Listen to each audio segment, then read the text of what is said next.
Many people who have over-the-range microwaves don't clean or replace the filters as often as they should.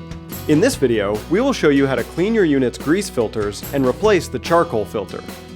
The grease filters are located on the bottom of your microwave. These generally will pop out without any tools. These filters are greasy to the touch when they are dirty. To clean them, use a grease-fighting soap and warm water. Be sure to avoid products with ammonia. You will know when the filters are clean by their look and feel. When they are dry, replace them under the unit. Most manufacturers recommend cleaning these once a month.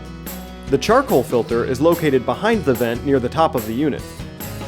There will be 2 or 3 screws on top of the microwave that keep the vent in place. Remove these, and you will then be able to pop off the vent. Simply remove the old filter and insert the new one. Most manufacturers recommend replacing the charcoal filter every 6 months for optimal performance. Be sure to consult your owner's manual for any cleaning or replacement guidelines specific to your unit.